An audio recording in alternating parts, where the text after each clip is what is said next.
Hello and welcome to the lockdown bunker. I'm feeling a bit sorry for Vladimir Putin at the moment. I mean, I know all the bad things about him and I don't in any way sympathise about them.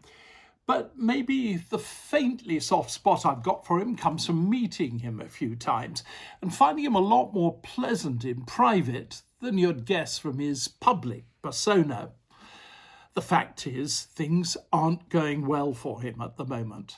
A couple of weeks ago, on the 22nd of April, there was supposed to be a referendum on changes to the Russian constitution. They'd have allowed Vladimir Putin to stay as the dominant force in Russian politics for 16 more years, until 2036. He's already been in power under one guise or another for 20 years. And on the 9th of May, there was supposed to be a gigantic parade in Red Square to mark the 75th anniversary of VE Day. People like Boris Johnson and President Macron of France were invited, and Mr. Putin would have lauded it over them all as though he was the first among equals. And instead, well, the coronavirus has hit Russia particularly badly. The referendum's been postponed. The VE Day parade's been called off indefinitely. Mr. Putin's own prime minister is languishing in hospital with the virus, and the mayor of Moscow says the infection rate there is far higher than has been officially acknowledged. Somehow, Mr. Putin seems to be getting the blame for all this. His poll ratings have dropped to their lowest since 2013.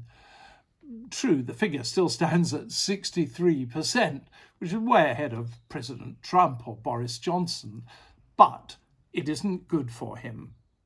And another poll figure is even more worrying for him. 48% of people say they disapprove of the way he's dealt with the coronavirus.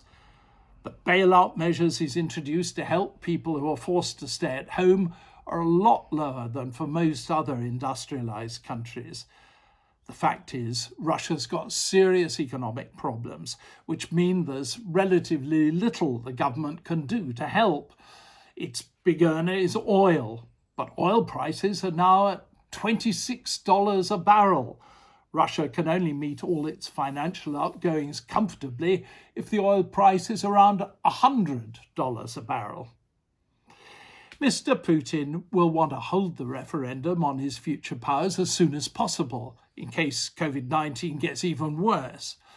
Now, though, he seems to be thinking about late June, but that'll only be possible if the infection rate gets better.